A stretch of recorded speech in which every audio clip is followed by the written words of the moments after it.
네, 오늘 예배는 고난주일이자 종려주일이며 또 이번 주간은 우리를 위해 고통당하신 예수님의 고난을 묵상하며 그 고난의 의미를 깨달아 기도하는 주간입니다.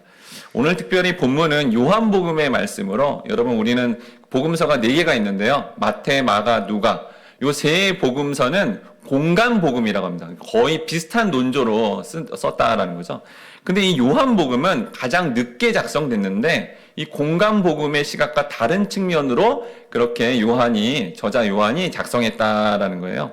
그런데 특히 이제 요한이 이렇게 예수님의 고통받는 장면을 공간복음에서는 대부분 비슷하게 적었는데 좀 다르게 색다르게 했다라는 겁니다. 예를 들어 여러분 우리가 잘 아는 예수님이 겟세마네 동산에서 이 땀이 피가 되도록 간절히 기도하는 장면이 세 복음서에는 다 있는데 요한복음에는 그게 빠져 있습니다.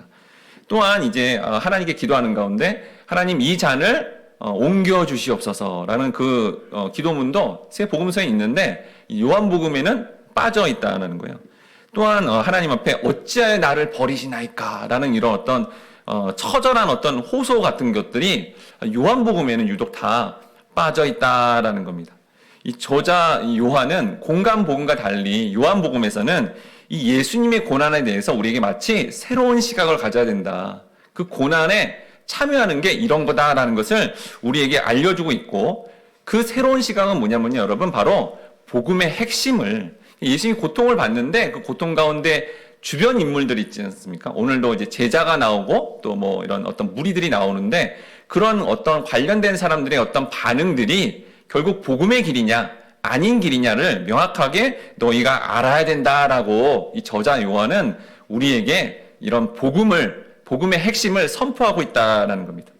그럼 여러분 예수님의 고난은 어떻게 시작되었을까요? 오늘과 이번 한 주간 고난 주간에 이 예수님의 고난에 대해서 여러분 잘 묵상하심으로 말미암아 그 묵상 가운데 나타날 수밖에 없는 그 놀라운 하나님의 은혜를 깊이 경험하시고 또 그런 고난에 참여하심으로 말미암아 오히려 십자가의 소망을 바라보시는 우리 모든 성도님들 되시길 주님의 이름으로 축원합니다. 첫 번째로 따라합니다. 예수님의 고난은 기드론 시내 건너편으로 나아가 시작되었습니다. 요한복음 18장 1절 말씀 1번에 있는데요. 같이 읽어보도록 하겠습니다. 시작. 예수께서 이 말씀을 하시고 제자들과 함께 기드론 시내 건너편으로 나아가시니 그곳에 동산이 있는데 제자들과 함께 들어가시니라. 여기 요한이 기드론 시내 건너편이라는 지명을 특별히 언급하고 있다는 거예요. 공간복음에는 이렇게 안 써 있습니다. 요 특별한 어떤 지명을 이렇게 선언하면서 이 기드론 시내 건너편으로 감으로 말미암아 바로 예수님의 고난이 시작되었다라고 합니다. 공간복음에서는 기드론 시내는 언급이 안 돼 있고 모두 다 이 장소가 어디냐? 감람산이라고 기록되어 있습니다. 누가복음 22장 39절에 보니까 예수께서 나가서 습관을 따라 감람산으로 가심에 제자들도 따라갔더니라고 했죠. 근데 유독 요한복음만 기드론 시내 저편으로 갔다라고 그렇게 이렇게 작성해 놓았다라는 거예요. 같은 장소인데 요한만 이렇게 특별하게 지명을 그렇게 다르게 쓴 것은 특별한 의도가 있다라는 겁니다. 여기 나오는 기드론이라는 이 위치는요, 예루살렘 성의 이 서북쪽으로 2km 되는 지점인데요. 바로 이 예루살렘과 감람산을 나눈 경계선에 있는 그 지역입니다. 그런데 요한이 예수가 체포되고 고난이 시작되는 이 시점이 바로 이 기드론 시내를 건너는 과정 속에서 있다는 이 얘기는 사실은 이스라엘 사람, 유대인이라면 다 알고 있는 바로 그들이 굉장히 존경하고 지금도 그거를 아주 꿈꾸고 바라고 있는 바로 다윗 왕이 압살롬의 이런 어떤 그 핍박으로 말미암아 고통받는 그 시작이 기드론 시내를 건너면서 연관이 되는데 저자 요한이 이거와 지금 예수님의 고난을 연관시키고 있다라는 겁니다. 여러분 이스라엘의 대표적인 왕이요 메시아를 전형적으로 예표하는 이 다윗 왕이 큰 고난이 시작된 곳이 바로 기드론 시내였습니다. 바로 사무엘하 15장 22절, 23절 말씀 같이 읽어보도록 하겠습니다. 시작. 다윗이 이때 앞서 건너가라 하매 가드 사람 이때와 그의 수행자들과 그와 함께한 아이들이 다 건너가고 온 땅 사람이 큰 소리로 울며 모든 백성이 앞서 건너가매 왕도 기드론 시내를 건너가니 건너간 모든 백성이 광야 길로 향하니라. 우리가 이전에 사무엘하를 나누면서 이 다윗이 이런 어떤 압살롬의 반란에 입각해서 큰 고통을 당하는 장면을 우리가 자세히 살펴보았습니다. 압살롬이 이제 잘생기고 말을 잘하니까 갑자기 그를 추종하는 세력들이 많아졌고, 다윗의 최측근에 해당되는 이 아히도벨도 이 압살롬에게 가버림으로 말미암아 대다수가 이렇게 다윗 편이 아니라 압살롬 편에 섰기 때문에 다윗 왕은 굉장히 처절하게 비참하게 바로 이렇게 도망가야 되는 이 상황인데, 그 시점이 바로 기드론 시내가였다라는 거죠. 근데 여러분 어떻게 됐죠? 결론적으로 하나님이 그 사건에 개입함으로 누가 보더라도 압살롬이 다 이길 것 같았어요.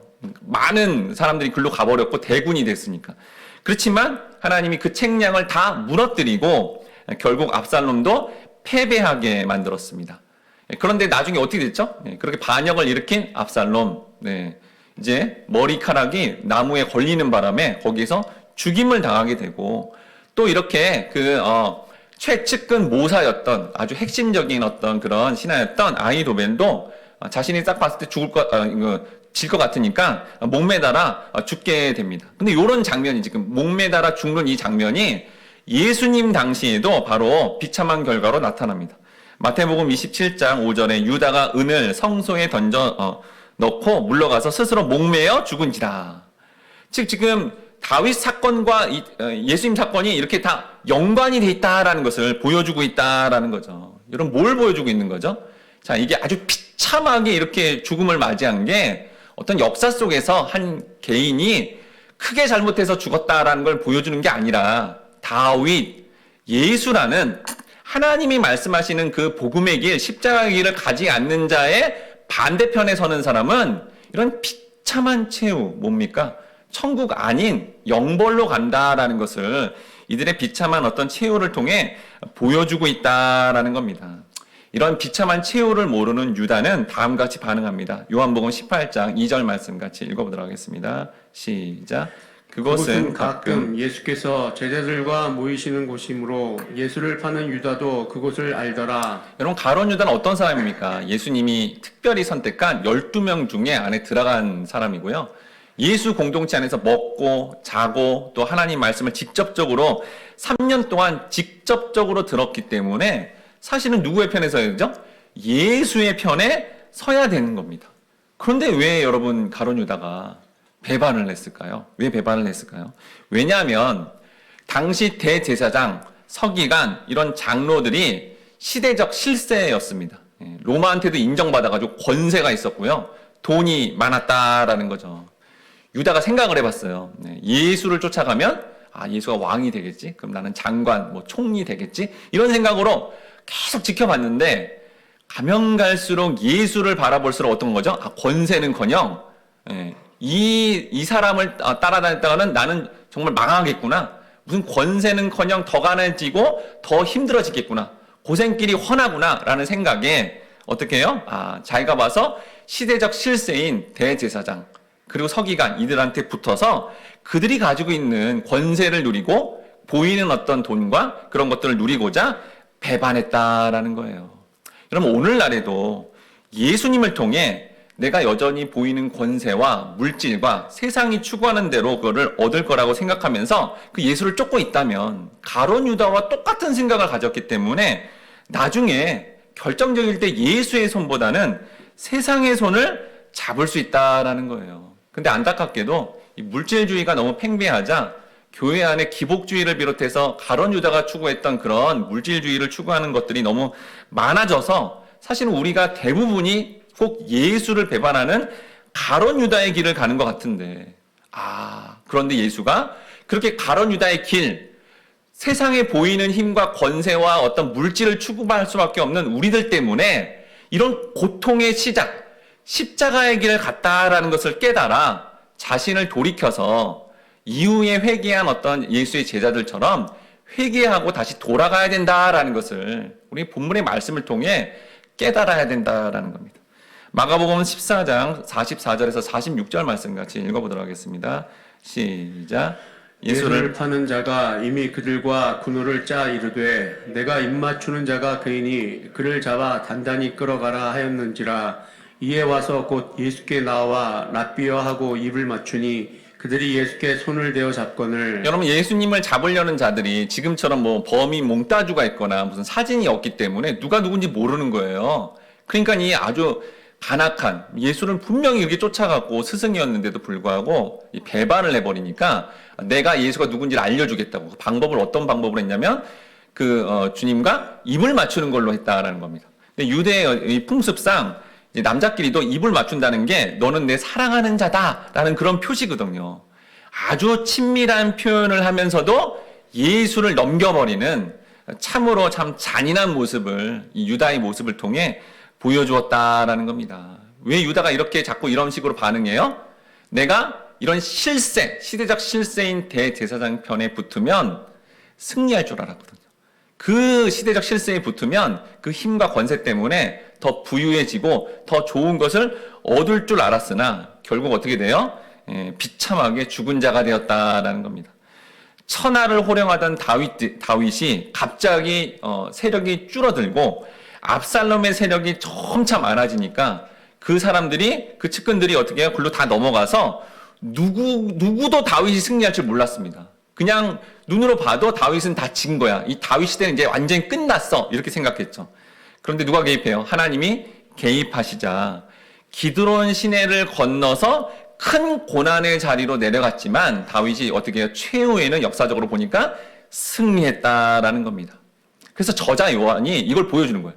예수님이 지금 힘이 없어 보이고 완전히 진 것 같지. 그렇지만 그렇지 않아. 이게 꼭 다윗 왕의 이야기하고 똑같아서 그렇게 큰 고난을 당하고 가장 가까운 사람한테 배반당하고 어려워 보이지만 반드시 그 고난의 길 가운데 뭐가 있다는 걸 보여주는 거예요. 기드론 시내를 건너갔다라는 이 말씀을 통해서 반드시 최후에는 승리한다라는 것을 우리에게 보여주고 있다라는 겁니다.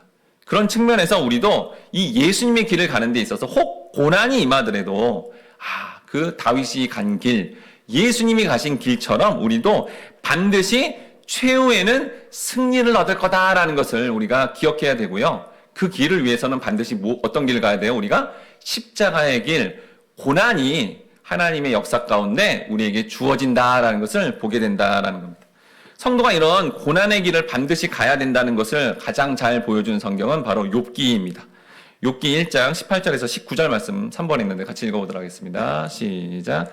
그가 아직 말하는 동안에 또 한 사람이 와서 아르되 주인의 자녀들이 그들의 맏아들의 집에서 음식을 먹으며 포도주를 마시는데 거친 들에서 큰 바람이 와서 집 내 모퉁이를 치매 그 청년들 위에 무너짐으로 그들이 죽었나이다.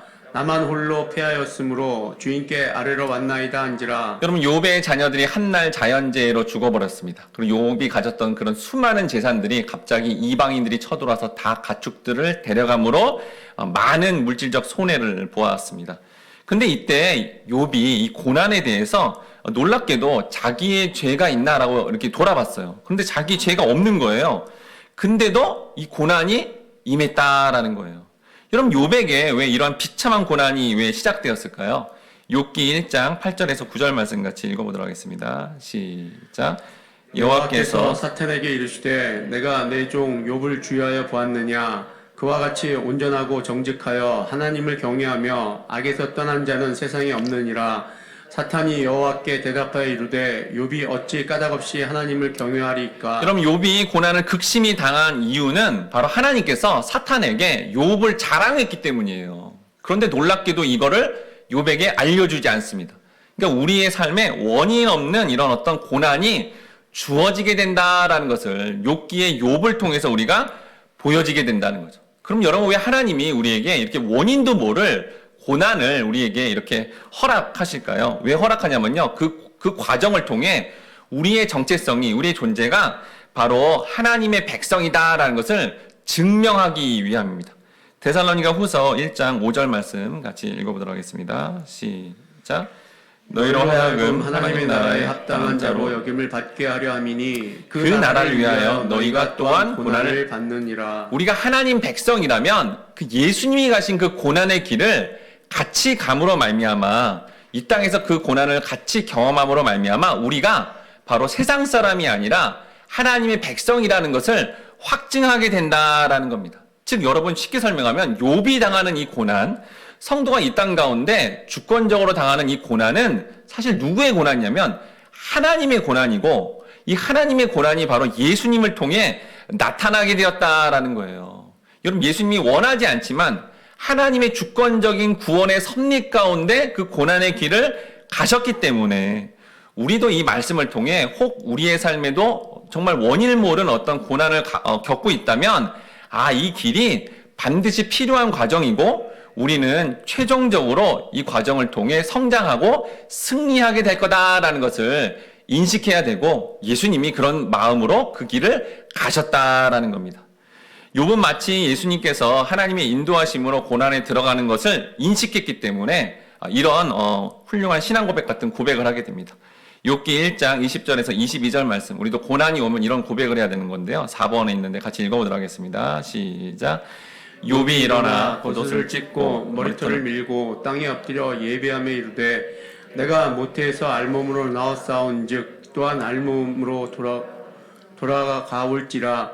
주신 이도 여호와시요 거두신 이도 여호와시오니 여호와의 이름이 찬송을 받으실지니이다 하고 이 모든 일에 욥이 범죄하지 아니하고 하나님을 향하여 원망하지 아니하니라. 욥이 놀랍게도 하나님 은혜 가운데 원인을 모를 그런 고난이 왔지만 이 모든 게 뭐예요? 고백을 통해 하나님의 주권 하에서 반드시 겪어야 되는 고난이구나라고 여러분 받아들일 때 우린 욥기의 결론을 알지 않습니까? 어떻게 됐죠? 놀라운 회복과 이 어떤 승리를 경험하게 되었다라는 겁니다. 우리도 혹 우리의 삶에 이런 주권적인 고난이 시작됐다면, 이런 욥기에 있는 말씀과 예수님의 이 어떤 이 고난의 어떤 과정들의 이 말씀들을 깨달아서요, 이 고난의 과정을 통해 우리가 하나님 앞에 서야 되는 거구나. 어떻게 서요? 우리 안에 있는 옛자가 제거되어지고 이런 영적 전쟁에서 어떻게 해요? 최후에 승리하게 될 것임을 여러분 믿음으로 말미암아 혹 주권적인 고난이 시작되더라도 두려워하지 않고 잘 감당하여 승리하는 우리 모두가 되어야 되겠습니다. 특별히 예수님께서 그 기드론 시내로 건너가심으로 고난이 시작되었지만 최후의 승리, 무슨 승리죠? 부활의 승리를 보여주신 것처럼 우리 또한 하나님의 주권하에서 고난의 길을 가더라도 믿음으로 잘 감당하여 최후 승리하시는 우리 모든 성도님들 되시기 바랍니다. 바라건대 우리 모든 성도님들이 삶의 고난이 시작되더라도 그 고난을 통해 주님의 고난에 참여함으로 최후의 승리함을 믿고 잘 감당하시길 주님의 이름으로 축원합니다. 아멘. 두 번째로 따른다. 예수님의 고난은 자신이 전능하신 하나님이심을 밝히시고 시작되었습니다. 요한복음 18장 3절 말씀 같이 읽어보도록 하겠습니다. 시작. 유다가 군대와 대제사장들과 바리새인들에게서 얻은 아랫사람들을 데리고 등과 횃불과 무기를 가지고 그리로 오는지라. 네, 이 대제사장의 무리들이 그냥 수하에 있는 어떤 종들과 무리들만 간 게 아니라 누가 같이 갔대요? 군대가 나오죠, 군대. 이 바로 군대는 뭐냐면 로마 군대입니다. 이 군대가 원어적 의미가 뭐냐면 이 600명이나 되는 중대급의 어떤 그 군대를 데려갔다라는 거예요. 오늘날에도 600명 군인이면 굉장히 많은 수인데 당시에도 이렇게 정말 많은 수를 데려간 이유는 예수를 따르는 어떤 대중들이 많았거든요. 그러니까 예수를 체포하려고 그럴 때 그들이 소요하거나 반항할까봐 이런 정규 군대까지 치밀하게 준비해서 나갔다라는 겁니다.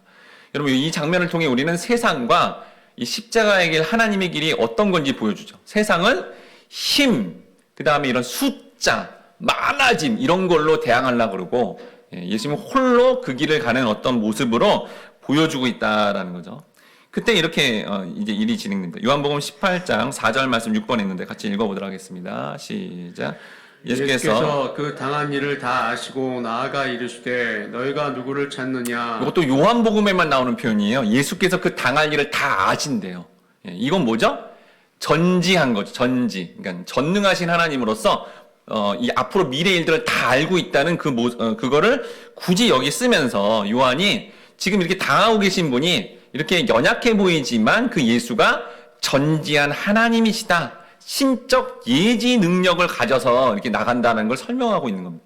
그러니까 단순히 제자인 이렇게 가룟 유다가 배반해서 예수가 어쩔 수 없이 그냥 이렇게 팔려가는 모습이 아니라 예수님은 이 모습을 다 알고 계셨다. 전지하신 그 하나님이신데 그런데 구속사적인 관점에서 하나님이 계획하신 하나님 아버지가 계획하신 그 길을 능동적으로 따르고 있다라는 것을 본문의 말씀을 통해 보여주고 있다는 거죠. 그러면서 뭐라 그러죠? 능동적으로 먼저 묻죠. 너희가 누구를 찾느냐? 아니 끌려가는 사람이 이런 말을 왜 합니까? 능동적으로 그거를 말함으로 말미암아 사실은 예수가 능히 이 모든 과정을 피할 수도 있고 아니면 그들을 제압할 수 있지만 선택한 영혼들을 구원하기 위해 이 길을 이 죽음의 길을 간다라는 것을 요한이 보여주고 있습니다. 그러면서 이렇게 말합니다. 요한복음 18장 5절 말씀 같이 읽어보도록 하겠습니다. 시작. 대답하되 나사렛 예수라 하거늘 이르시되 내가 그니라 하시니라.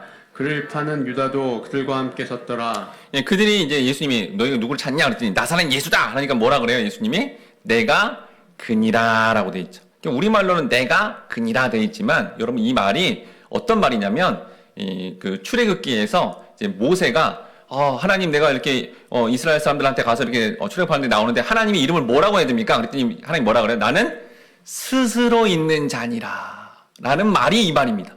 예. 예수님이 지금 하나님의 이름을 하나님의 이름을 댄 거를 그대로 대고 있는 거예요. 그러니까 예수님이 어떤 존재라는 거예요? 나는 그런 하나님이다라고 그렇게 분명하게 자신의 존재가 뭔지를 이렇게 말씀해 주었다라는 거죠. 그랬더니 놀라운 역사가 일어납니다. 요한복음 18장 6절 말씀 7번에 있는데 같이 읽어보도록 하겠습니다. 시작.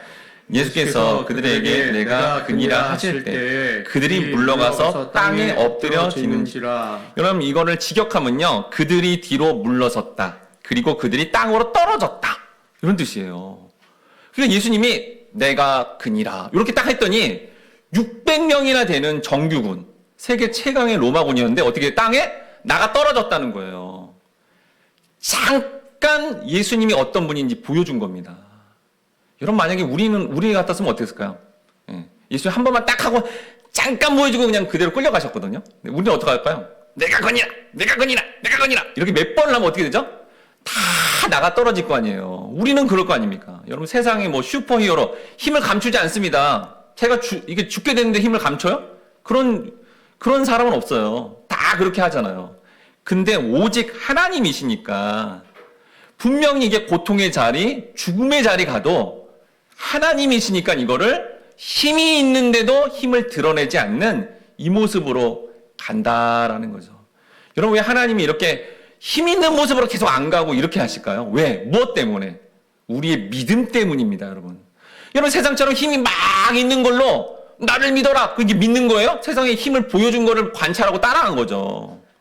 근데 세상에 힘이 없어 보이는 모습인데 힘 있는 분이래 하나님이 말씀하신 거죠. 그 말씀을 믿는 사람만 힘이 없어 보여도 그 길을 가는 겁니다, 여러분. 그 예수님이 우리에게 힘이 없는 모습을 일부러 보이는 거는 우리의 믿음 때문이라는 거죠. 이걸 모르면 정말 뭐 본질도 모르고 뭐 전혀 엉뚱한 길을 갈 수밖에 없는 것을 보게 된다라는 겁니다. 근데 사람들은 이걸 잘 몰랐죠. 그러니까 이렇게 합니다. 마태복음 27장 40절 말씀 같이 읽어보도록 하겠습니다. 시작. 이르되 성전을 헐고 사흘에 짓는 자여 내가 만일 하나님의 아들이어든 자기를 구원하고 십자가에서 내려오라 하며. 나중에 이제 예수님이 십자가에 달렸죠. 달렸더니 그 밑에 십자가를 달리게 했던 그 무리들, 대제사장의 그런 무리들이 와서 뭐라 그래요? 야, 성전을 사흘 만에 짓는다면서. 야, 근데 그거 네가 왜 십자가에 매달려 있는 거야? 당장 내려와봐. 우리가 그럼 다 믿어줄게. 그게 믿는 거예요? 안 믿는 거잖아요, 그러면. 내려오면 그 힘을 보고 그냥 따라가는 거죠. 그럼 믿음이 아니에요. 믿음이 아니면 영생이 아니잖아요, 여러분. 만약에 예수님이 막 열받아가지고, 진짜 이것들이 그러면서, 그냥 못을 팍 차고, 거기서 딱 나와가지고 그냥 날라있는, 슈퍼맨처럼 날라있는 상태에서 그들을 막 다 제압해버리고 막 이러면 어떻게 될까요? 기독교는 사라집니다. 구원을 못 받아요, 우리가. 선택받은 영혼이 구원받도록, 믿도록, 하나님 말씀을 믿도록 그 자리에 고통을 다 당하시는 거죠. 여러분 지금 요한이 예수님의 어떤 신적 능력과 하나님이심을 증명하지만 동시에 인성도 갖고 계셨어요. 그래서 고통을 다 느끼고 막 그걸 경험해야 되기 때문에 될 수 있으면 이 잔을 벗어나게 해달라는 그 고백도 했습니다. 그러니까 고통도 다 받는 거예요. 예수님 입장에서 안 받는 게 나은 거예요. 그렇지만 우리의 선택받은 영혼의 구원을 위해 그 길을 가셨다는 것을 우리는 알고 거기에 감사하며 나가야 된다라는 거죠. 예, 그런 의도를 모른 채 그렇게 갔다라는 겁니다. 그런데 여러분, 그런 제사장의 무리뿐만 아니라 사실은 이런 복음의 어떤 본질을 모름이고 보이는 힘과 숫자, 세상이 보이는 어떤 권세를 추구하는 것은 사실 제자도 그랬습니다. 이걸 잘 몰랐던 베드로도 세상의 힘으로 이들을 대항하고자 합니다. 요한복음 18장 10절에서 11절 말씀 같이 읽어보도록 하겠습니다. 시작. 이에 시몬 베드로가 칼을 가졌는데 그것을 빼어 대제사장의 종을 쳐서 오른편 귀를 베어버리니 그 종의 이름은 말고라. 예수께서 베드로더러 이르시되 칼을 칼집에 꽂으라.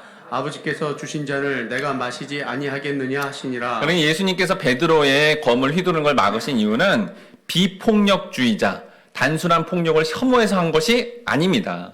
뭐라고 하죠, 직접적으로? 예.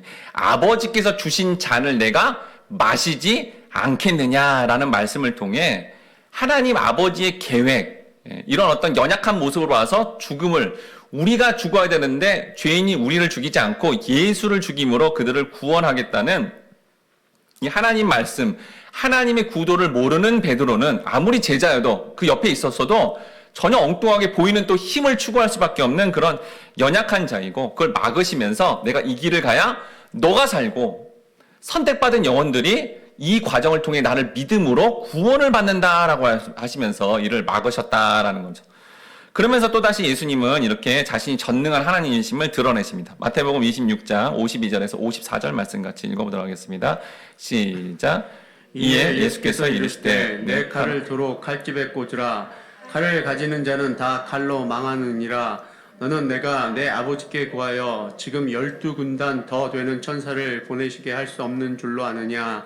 내가 만일 그렇게 하면 이런 일이 있으리라 한 성경이 어떻게 이루어지겠느냐 하시더라. 예수님 직접 얘기하죠. 내가 말 한마디면 12군단 되는 수많은 천사, 이 하늘의 군사가 내려와서 이들을 다 제압할 수 있다. 실제로 이스라엘 역사 속에 하나님이 죽음의 천사를 딱 보내니까 뭐 애굽을 비롯해서 강대국의 군사들이 그냥 하루아침에 다 죽어버렸어요. 강력한 힘이 있지만 뭐라 그런 거예요? 구약에서 예언한 이 예언의 말씀이 이루어져야 되지 않냐. 여기서 여러분 핵심이 이겁니다. 그러니까 예수님이 고난받고 고통받는데 얼마나 아플까? 이거보다 지금 예수님의 이 말씀을 기억하라는 거예요. 뭐죠? 생활 속에 우리에게 주신 하나님의 말씀, 공동체에서 선포된 그 설교 말씀, 내가 개인적으로 보는 하나님 말씀에 뭐 하라는 거예요? 철저히 순종해라. 그 말씀이 이루어지도록 그렇게 나가야 된다라는 것을 보여주셨다라는 거예요. 이처럼 예수님은 전능하신 하나님이신 능력을 갖추고도 자발적으로 우리의 영혼의 구원을 위해 이 고난의 길을 갔다는 것을 우리는 기억해야 된다라는 겁니다. 그래서 우리 성도들도 예수님처럼 삶에 고난이 있더라도 그 하나님의 뜻을 이루는 삶으로 우리가 나아가야 된다라는 겁니다. 욥기 2장 3절 말씀 8번 했는데 같이 읽어보도록 하겠습니다. 시작. 여호와께서 사탄에게 이르시되 내가 내 종 욥을 주의하여 보았느냐. 그와 같이 온전하고 정직하여 하나님을 경외하며 악에서 떠난 자가 세상에 없느니라. 내가 나를 충동하여 까닭없이 그를 치게 하였어도 그가 여전히 자기의 온전함을 굳게 지켰느니라. 자, 여러분, 욥의 고난이 어떻게 시작됐다고요? 네, 마귀 사탄한테 욥이 이런 성도다 하고 자랑을 했어요. 그랬더니 이제 어떻게 해요? 1차적으로 이제 마귀가 하나님의 허락을 받아서 고난과 고통을 줬죠. 그리고 나서 그게 그래도 이제 욥이 믿음을 잘 지키니까 또 뭐라 그래요? 여기 뭐라고 되죠? 나를 경외하고 정직하며 온전하다. 예. 그 욥의 신분이 뭔지, 존재가 뭔지를 너무너무 귀하다 하고 칭찬을 해줍니다. 그러니까 또 나중에 어떻게 됩니까? 고난이 다시 시작돼요. 더 심한 고난이. 자, 요 구도가 똑같아요. 자, 하나님이 여러분 예수님을 소개하실 때 이렇게 소개합니다. 마태복음 17장 5절 말씀 같이 읽겠습니다. 시작.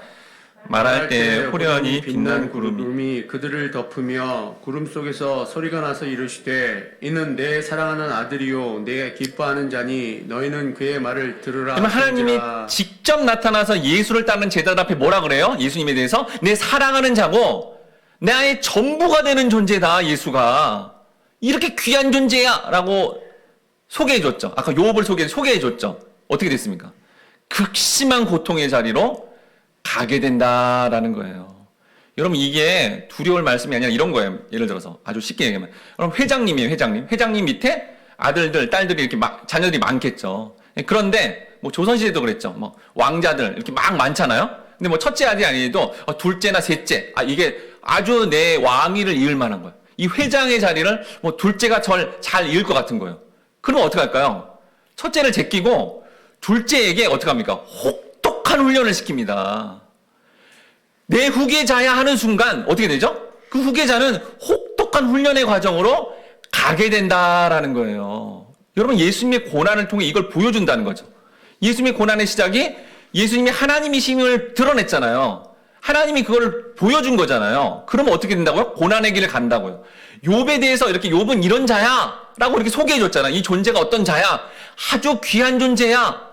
욥같이 얼마나 영광스러워요. 모든 인간 중에 이렇게 사탄에게도 자랑할 수 있는 그런 영광스러운 존재야 하고 나서 고난의 길을 가잖아요. 만약에 우리의 삶에서도 이렇게 내가 정말 그렇게 하나님의 왕 같은 제사장으로 그런 존귀한 존재다라고 하면 어떻게 되는 거예요?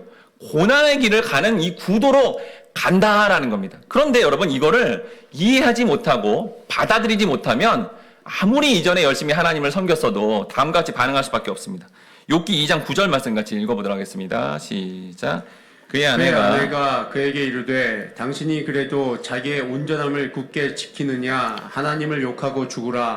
욥의 아내는 이 섭리를 몰랐던 거예요. 아니 그 전에 우리가 뭐 하나님 믿는다 그래서 열심히 제사 드리고 열심히 뭐 섬기고 그랬잖아요.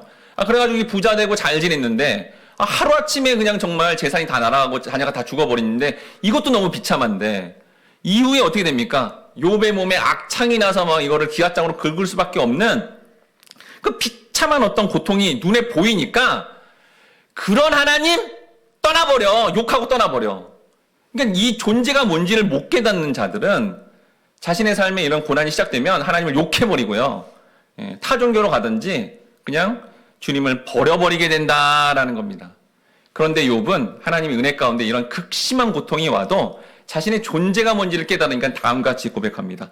욥기 2장 10절 하반절 말씀 같이 읽어보도록 하겠습니다. 우리가 시작. 우리가 하나님께 복을 받았은즉 화도 받지 아니하겠느냐 하고 이 모든 일에 욥이 입술로 범죄하지 아니하니라. 욥이 이 모든 과정을 통해 깨달은 거예요.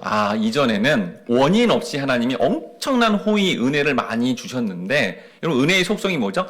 원인 없이 주어져야 되잖아요. 그래서 여러분 은혜를 알려면 원인 없는 호의, 우리가 봐서 좋은 것도 호의도 와야 되고요. 뭐도 와야 되는 거예요? 원인 없는 고난도 와야 된다는 것을 욥이 깨달은 거예요. 하나님은 우리의 삶에 사냐 죽으냐, 부자 되냐 가난하게 되냐, 건강하냐 병드냐 모든 생사복의 주관자가 하나님이시고 그 하나님은 천지를 창조하시고 모든 만물을 주관하시는 분이구나. 여러분 욥이 고난을 통해 하나님이 어떤 분인지를 알았고 내가 하나님을 섬기니까 나는 뭐예요? 나는 그런 하나님의 자녀구나. 그런 창조주 하나님의 모든 걸 결정권을 주님이 갖고 있는 그런 하나님의 내가 그러한 하나님의 사람이구나라는 걸 깨달았기 때문에 이러한 고백이 나오게 되었다라는 겁니다. 즉 우리 성도도 그냥 평상시에 뭐 그냥 교회 다니고 그냥 하나님 아는가 봐 했는데 고난과 고통을 겪으면서 우리 하나님이 이런 엄청난 분이구나. 그 하나님을 섬기는 내가 그런 하나님의 자녀구나라는 걸 깨달아야 우리가 고난이 시작되더라도 그걸 넉넉하게 이겨내고 또한 놀라운 승리를 거둘 수 있다라는 겁니다. 이걸 깨달은 베드로 사도가 이렇게 복음서에는 부족한 모습을 보였지만 베드로 전서에서 우리 존재가 어떤 존재임을 이제 이렇게 고백합니다. 베드로 전서 2장 9절 말씀 9번에 있는데 같이 읽어보도록 하겠습니다. 시작. 그러나 너희는 택하신 족속이요 왕 같은 제사장들이요 거룩한 나라요 그의 소유가 된 백성이니 이는 너희를 어두운 데서 불러내어 그의 기이한 빛에 들어가게 하신 이의 아름다운 덕을 선포하게 하려 하심이라. 베드로가 깨달은 거예요. 그렇구나. 이렇게 내가 예수의 제자 되고 하나님의 사람이 되고 성도가 돼서 이렇게 비록 이런 어떤 존재, 어떤 위대한 존재가 되어서 삶의 고난과 고통은 있지만 우리 존재가 뭐라는 거예요? 여기 보니까 택한 족속, 왕 같은 제사장, 거룩한 나라, 그의 소유된 백성. 솔직히 우리가 이러지 못하잖아요. 반복적인 죄를 짓고 연약하고 이런데도 우리가 그 예수만 믿으면, 그 하나님만 믿으면 이러한 존재로 우리를 세워주셔서 뒤에 뭐예요? 아름다운 덕, 복음을, 이 아름답고 귀한 생명의 복음을 전하는 영광스러운 존재가 된다라는 겁니다. 여러분, 그러면 이렇게 영광스러운 존재가 되어서 실제 일상의 삶에서 우리가 살아갈 때 우리는 어떻게 이런 고난을 감당해야 되고 이해해야 될까요? 이걸 또 잘 깨달은 인생 가운데 사도 중에 가장 많은 또 고난과 고통을 당한 이 사도 바울이 이런 존재가 되면 거룩한 나라, 왕 같은 재상, 이런 높은 신분이라는 것을 영적으로 깨달은 자는 이렇게 살아간다고, 이렇게 살아가면서 십자가의 길을 간다고 고백합니다. 빌립보서 4장 5절 말씀 같이 읽어보도록 하겠습니다. 시작. 너희 관용을 모든 사람에게 알게 하라. 주께서 가까우시니라. 여러분, 세상은요, 또 세상을 추구하는, 아까 말한 가론 유다부터 세상은요, 전부 뺏으려고 그러는 거예요. 여러분, 예수가 왜 죽죠? 물론 하나님 주권에서 죽지만 사건상 왜 죽죠? 원래는 제사장, 바리새인, 서기관, 예수가 오기 전에 이스라엘의 영웅, 존경받는 사람들이었어요. 근데 갑자기 어떤 새로운 청년이 딱 나타나더니 말씀을 전하는데 자기를 막 비판해. 제사장 입장에서, 바리새인 입장에서 자기네들이 열세가 된 거예요. 그리고 사람들이 거기로 다 몰려가는 거예요. 인기를 빼앗은 거예요. 인기를. 인정, 명예를 다 가져가 버린 거죠. 그러니까 그걸 어떻게 해요? 다시 찾으려고 죽여버린 거예요. 여러분, 세상은 자꾸 우리를 빼앗으려고 그러고 우리를 죽이려고 그러고 우리를 핍박한다라는 거죠. 그냥 가만히 있어도 계속 그렇게 한다는 겁니다. 그런데 바울이 깨달아서 어떻게 말하냐면 이 과정을, 그러면서 막 뺏기고 그러면 막 우리가 힘들 거 아니에요. 그런데 우리가 그런 존재가 아니라는 거예요. 마치 지금 예수님이 보여준 거예요. 그 고난 해결하지만 나는 전능하신 하나님이야. 내가 스스로 선택해서 가는 거야. 이런 식으로 반응한 것처럼 우리도 반응할 수 있게끔 한 단어를 허락했으니 그 단어가 뭐예요? 관용이라는 거예요. 관용. 여러분, 언제 우리가 관용하죠? 높은 사람이, 아니면 나이가 많은 사람이, 재산이 많은 사람이 아랫사람, 연약한 사람, 밑에 부하 직원에게 어떻게 해요? 용서해주고 베풀어주는 거. 이걸 뭐라 그래요? 관용이라고 하잖아요. 그러니까 사도 바울이 뭐라는 거예요? 너희가 지금 왕 같은 제사장, 너희는 천국에서 하나님과 예수님이 뭐라 그랬어요? 우리 친구다. 우리가 신부다. 동등하게 여겨주는 이 놀라운 신분이라는 걸 깨달으면 세상은 어차피 세상 너희가 살 때 자꾸 뺏으려고 그럴 거야. 너희들이 가진 물질, 너희들이 가진 무슨 뭐 인기 이런 거 예수가 당한 것처럼 자꾸 뺏으려고 그럴 거야. 그럴 때 어떻게 하라는 거야? 관용을 베풀라는 거예요. 그래, 가져라. 그래, 그렇게 그냥 해버려라. 당해줄게. 멋지게 당해줄게. 이렇게 관용을 베푸는 삶으로 나가라라는 겁니다. 아주 더 쉽게 얘기하면 여러분, 어느 유치원생이 와서 내가 이렇게 케이크를 이렇게 맛있게 먹으려고 딱 하는데 유치원생이 와가지고 뭐라는 거야? 이 케이크 내 거예요. 내가 먹을 거예요. 이거 맛있어 보여요. 이거 내가 먹어야 돼. 나 혼자 다 먹어야 돼. 막 쪼르고 소리 지르고 울어 제끼면 어떡하죠, 여러분? 이제 먹으려는 케이크에다가 조각 케이크. 그래, 너 다 먹어라. 이렇게 하잖아요, 여러분. 이 모습이 우리의 모습이라는 거예요. 이렇게 살아가야 된다라는 거죠. 그런데 이걸 아주 쉽게 생각하겠지만 실생활에서는 어떤 모습이에요? 고통당하는 모습이죠. 예수님이 보여준 것처럼 당하는 모습이에요.